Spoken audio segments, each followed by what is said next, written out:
At syempre, anong pag-uusapan natin ngayon, Bien? Ayan, ito, nakuha ulit natin, nahugot na naman natin to mula sa Facebook, ang kanyang katanungan. Matanong kayo masyado. In fairness ano ang pananagutan ng isang poster o individual na gumagawa ng fake account sa social media bilang paraan ng paninira o makapanloko para sa pansariling interes? Partikular daw ang paggamit nito upang kumita ng pera at manggancho. Yan, yan. Networking. So, yung tanong niya so broad. Okay. For example, you're using fake account. Okay. Fake account but using yung mukha ni Bien. Ibang identity. So, identity theft yun. Pag identity theft, violation naman yan ng Cybercrime Prevention Act. Ang tawag doon, identity theft. 12 years na kulong yun. Wow! Okay. Siguro, attorney, ano muna, that's a fake account. I-qualify muna natin, ano ang true account? Yung true account, ikaw mismo, yung account mo, ikaw mismo yun. Okay. For example, gumagawa ko na Facebook account using Bien Duckless. But di naman ako si Bien Duckless. Dinakaw ko yung identity niya. Okay. Pag dinakaw ko yun, that is already identity theft. Okay. Pero kung Bien, sabihin natin, Bien W. Duckless. Oh, yan. Kahit na. Basta mukha na yan. Okay. To make it appear na siya ako, Okay. ako siya, in that case, identity theft na yun. Okay. Okay. So, identity theft. But, for example, fake accounts. For example, mukha ni Andres Bonifacio, mag-post ako ng mga masasama. Of course, I'm hiding myself para wala akong liability. Tama. Online libel pa rin yan. Kasi through expert sa cybercrime, ganun, mga NBI expert, mga police experts, in that case, you can be identified. Kahit na hindi mo gagamitin yung true name mo, ilagay mo doon, Jose Rizal, Andres Bonifacio, you can be identified using the technology. Kung saan ka nag-post, kailan, and where and when. In that case, malalaman kung sino ka. Okay. So in that case, ba't mahirap yun? Kailangan pa may investigation pa. Okay. Exactly. So example, you will be identified. In that case, online libel yun. Online libel, granting na may publication. For example, sa timeline, sa comment, sa may picture doon, may mga comment. Yung comment is already publication. So in that case, you can be liable of online libel. So, kahit kung nag-comment ka lang. Kasi yung comment, publication yan eh. Kasi nabasa sa lahat eh. Oo nga eh. But yung PM lang, private message, walang publication yun. As what I've said. But for example, fake account. Fake account, hindi ibig sabihin na fake account yan, hindi ka na maging liable. Kasi kung malalaman, ikaw yun, ikaw yung gumagawa ng fake account, ikaw yun, you can be liable. For example, isang fake account, but 5 kayo ang gumagamit ng fake account na yan, kayong 5 yung maging liable. So 5. At same level yun, attorney. Same level Kung ano yun. man yung kaso na Yes. Siguro, may sinasabi mo, attorney, page, no? Parang page, Parang no? page community. Pero meron kasi, Kahit attorney, na isa lang, no? kahit account. Oo, usually ito sa mga artista. By page, may tinatawag na Facebook account. May ibang email, ibang pangalan, then iba-iba. Ang purpose nun, sisirain yung isang tao. Correct, oo, may mga ganyan. Lumalabas yan nung panahon sa eleksyon. In that case, kung ma-identify kung sino yon, he or she can be liable. Kasi naalala mo yung kaso ni Cynthia Patag. Di ba talagang itinithreat siya na papatayin siya? Oh, yes, yes. Well, also the case of Karen Davila. Oo, pero in fact, hindi naman sila yung nagpo-post. Ang problema dito, yung mga nananako talaga is fake account. Fake account. Oh, yan. Correct. Pero pwede nang habulin yun. Yung mga fake account can be identified. Ang problema kasi, yung mga fake account, granting na malaman natin sino siya. At ang problema, wala dito sa Pilipinas. Nasa ibang bansa. So there's no crime. Kasi we are talking of online cybercrime. So it's a cyber buong kilay ko eh. Di ba? So paano yun? Pagka nagbabash sa'yo, sabihin natin nagbabash, nagbibigay sa'yo ng threat, kunyari nasa Australia. Wala yun. Wala na yun. Wala. No criminal liability, civil liability lang, damages. Okay. Damages lang, but there's no criminal liability. So paano ang protection nung argabyado Oo, sa batas ng yung may Pilipinas? original na account. Oo. Anong Paano habol naman? niya? In that case, pwede sila mag-file ng kaso doon sa Australia. Hindi sa Pilipinas.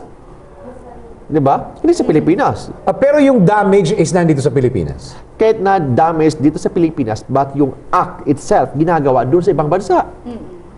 So, paano yan? Oo nga. Sabi kasi ng batas, kailangan criminal laws are territorial in nature. So, Oo. kailangan yung krimen ginagawa dito sa Pilipinas.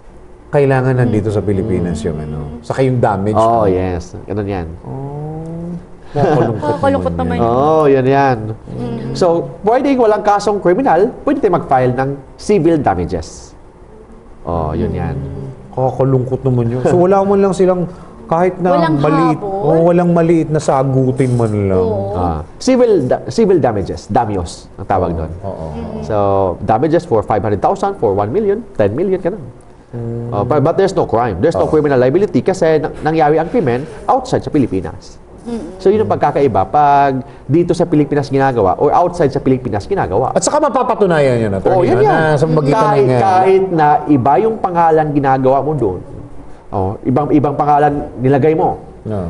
that's a fake account. Makilala ka using the technology right now. Oo nga Makilala eh. ka. Oo. So, makilala ka pa rin. But kailangan may proper investigation. Oh, yun yan.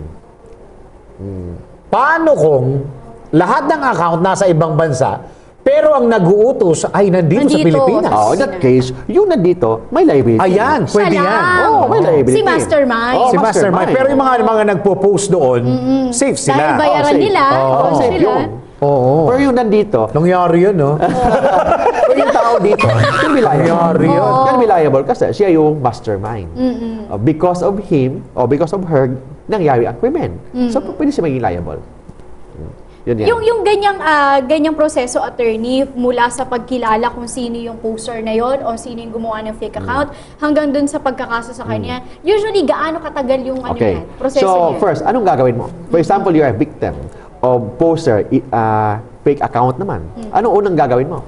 Pupunta ka sa NBI Cybercrime Division or doon sa CRAME, PNP Cybercrime Division. May mga expert doon in IT. So, doon yan, may proper investigation. Kasi kung wala namang ganon, mag-file ka ng kaso, siya yun. Anong evidence natin na siya yung gumagawa nun? Oo It nga. will be Hindi ka dismissed. sigurado. Kasi, sabi ng batas, may presumption of innocence. Ikaw yung nagreklamo, kailangan i-prove mo na siya yun. Para assuming na hindi. Kasi wala kang evidence. Akala mo lang na siya, hindi pala. In that case, there's no crime. Madidismiss ang kaso. So, kailangan talaga na kailangan mo ng help o tulong ng mga expert in this action. NBI, police. Ang problema kasi yung cybercrime division ng NBI, cybercrime division ng PNP, konti lang talaga Yung tao doon. nila. Oo. Correct. So it means, paano natin i-enforce itong Cybercrime Prevention Act? Where in fact, kulang yung tao. So in this case, kailangan talaga na damihan yung tao sa NBI, especially with this case. Kasi in this modern technology right now, mas marami talagang krimen using online. Ibig sabihin, talaga magtatagal ang proseso niya, yes. attorney, Oo. as of the moment. Yung investigation, paano mo mapapatunayan kung siya talaga yun? Kasi ang alam ko lumalabas sa NBI Cybercrime Division is alam lang ng NBI kung kailan ginawa yung account, At saan? kung saan nagpo-post. Oh, yes. So, paano mo siya mapapatunayan na siya talaga ang nag-post? Kung Siya yung fake. Oo, kung mapuntahan nila yung maliit na cyber cafe na wala pang aircon at electric fan lang ang nandoon, Oo. paano mo mapapatunayan na alam mo sa sarili mo na siya yun, paano mo makukunik yun? Kung ang ibibigay lang ng NBI Cybercrime, IP address? IP address lang, At at saka yung date. time, yung Time and date, wala namang... Wala na. Walang figure eh. Saka, Hindi mo na makukunan. not unless na merong CCTV Yes. footage doon. Footage, oo. Pero kung pag maliliit na mga cyber cafe yan, Wala namang mga CCTV. wala kang Yan. aasahan na CCTV dyan. So, ano yung moral lesson? Kailangan lahat ng mga cafe required na may CCTV. Ibig sabihin, attorney, wala tayong magagawa. Yun eh. Wala. Oo. Kasi kulang ang security natin. In this case, kailangan lahat ng mga internet cafe, kailangan may May CCTV. Oo. Maybe it's about time. Yes. Gawing requirement. Requirement yun. Kasi kung wala talaga. Kasi kung mapatunayan ang mo kasi- ganda ng batas natin, Cybercrime Prevention Act, but ang tanong, paano natin i-enforce ang batas? Correct. Paano natin i-implement ang batas? Una, kulang. Kulang. Yung Kulang ng batas, tao. walang ngipin. Saka walang workforce. Walang workforce talaga. Walang workforce, wala. Oo. Sa last 3 years ago, yung pumunta ko sa NBI, yung tao nila sa cybercrime dito sa TAF is only mga 20 to 25 lang. What? Buong 20 to 25, ilan ang kasong Ilang kaso hinahawakan yan? niya? Ang dami. At ang kada araw, naku po. Oo, ang dami. Ang bilis niyong... Yun yan. So, kulang ang tao sa NBI. Naku, paano na yan? Ibig sabihin yung mga artista, kasi usually mga artista yung mga nahack, Yes, yes. Fake. nagkakaroon ng fake account at Oh, napopost ng poster. Ibig sabihin wala na lang yun hanggang So, tingin na lang. So, kailangan yung Oo, government ganda. natin, kailangan talaga yung legal law enforcement, Ikaw especially magsabi niyan online. doon, attorney. Kailangan, Mal, malapit ka naman kay President-elect. Yan. Baka pwede nating bulungan si President-elect. Maybe, Digong, hopefully na, lalo Sa na kanya yun naman na yung kongreso. lalo na yung, Sure naman. Sa kanya na yung kongreso, Maybe, marami na Congressman lumipat. Tapos yung NBI director is friend naman natin. So, hopefully ma-improve yung NBI talaga. Especially in law enforcement sa Pero cybercrime. ayun na nga balikan ko lang yung sinabi ko, attorney, ang pwede lang ibigay talaga nung cybercrime division ng NBI kapag napatunayan na siya ang nag-upload, siya nag-post, at nakita doon, still, it's another challenge na mapatunayan mo na yung nag-post na yun, yung taong Siya yun. talaga. Yes. Oo nga eh. Kasi yung NBI, ang sasabihin lang nila, saan? Sa internet cafe. Noong 9 o'clock ng gabi, dito sa Pasay City, Harrison Street, diyang internet cafe na yan. Oo. Ilang tao ang pupunta doon? Kaya nga. Dami. Ah, At dami. ilan ang umuupo dun sa Oh, pwesto yan. mo yun? So, Tapos ang dami pang ang dami So, pang palusot na wala Correct. kaming CCTV. Yan. So, kailangan talaga, time na ngayon na kailangan lahat ng internet cafe may CCTV. I think through an ordinance, city ordinance, or Philippine law na ni-require lahat ng mga internet cafe na may CCTV. Siguro city ordinance pwede na yun. City ordinance. Oo, pwede na. At siguro ang pwede na lang nating magawa ngayon para doon sa mga accounts, bantayan niyo po mismo ang mga account ninyo Yeah. na hindi kayo makuha ng identity. Yes. Oo. So, ang tawag doon, identity theft. Tapos, kung anong sinasabi mo doon, online libel. So, that's why yung online libel, very challenging itong online libel kasi as of now, wala pang nakukulong. Oo nga eh. Kung mayroon man dyan, hindi pa talaga. Kaya kailangan talagang i-review itong batas ng Cybercrime Prevention Act. Kailangan talagang i-review. Okay, so paano naman pagka... Naku, tatanong ko pa ba ito? Parang hindi tayo nakakabigay na inspirasyon. Oo. Parang ang bottom line, wala pa rin talaga Hindi, eh. kailangan kasi yung mga congressman natin at saka mga senador, Tama. kailangan very Trabahuin studious. nila nito. Kasi yung batas na ginagawa nila, walang ngipin. Oo nga eh. Walang ngipin. Di ba? Sige, manawagan Butas tayo sa lagi mga eh. sa mga mambabatas. Mga mambabatas, sabihin nyo sa mga staff nyo. Kasi, Staff talaga nila. Paki-research mo ang mga Sabihin nyo, posibilidad. bilinan ninyo ang mga staff ninyo na kailangan maging matalino sila. Sila. Wag na kayo. At least may staff kayo. then Ano ba yan? dapat sila mag-work. Kasi nung pumunta ako dun sa Congress, walang ginagawa. Nag-chit-chat. Yun, yung games. Nagigame? Gusto mo malaman kung anong game? During presidential proclamation, yung mga congressman doon, nakaupo, nag-games. Yung ba yung mga mga visual ba yan? Oh, yan. Candy Crush? Oh. Tapos magkano sweldo nila? Magkano income nila doon? Exactly. Oo nga eh. Oo. We're Opo paying for lang. them. They're playing games na yan. Oo, naman. Maybe it's about time, no? Na siguro Pamil talaga, pamil. Oo, tulad nung yung sa BIR, 'di ba? Ganito ganyan, si Kimenares ganito ganyan. Hindi batas yung kanyang sinusunod Oo, eh. sinusunod lang Sabi naman. ni Kimenares, wag akong anuhin ninyo yung mga congressman. Yung gumawa ng batas. Sinusunod ko lang naman yung Oo. batas kung anong nasa batas. Hindi ko alam kung pwede pa natin itanong, paano naman kung isang user tapos several accounts yung hawak niya? Oo. Wala, no? Tapos wala rin. oo nga no, paano yun? Walang limit, wala. That's why nga itong Cybercrime Prevention Act, kailangan talagang i-review. Yung iba pa naman din, ginagawa nila yon for business, For para business. kumita Oh, sila. yes. Oo. Kunwari, nanghihingi sila ng ganito, may fundraising and all, Oh, yes. ganyan. Tapos wala. Ibang identity, Oh, yan. yun pala yung isang tao lang ang Oh, mahawak. fake account naman, account fake. pala. Ganon. So yung mga ganyan, nagpapayaman lang talaga. At wala silang, wala na, madalas walang hapon. ginagamit yan saka madalas ginagamit yan sa mga networking. Exactly. Oh, yeah. Lalo sa mga panahon na to, di ba? Oo. Magbayad kayo ng ganyan, magbayad kayo ng ganun. So it means Usong-uso. may staffa sa online. You can be liable for staffa through internet. Yung estafa kasi, yung panloloko. Oo. Yun ang estafa. For example, mag-invest ka dito, you need to give 5,000 pesos, 10,000 pesos, tapos hindi pala totoo yun. So, in that case, pwedeng estafa yun. At least may estafa naman. May estafa. Basta mapatunayan pa rin. Oh, yes. Pero kung wala kang ebidensya, Wala, goodbye, thank you. wala na lang. din yan.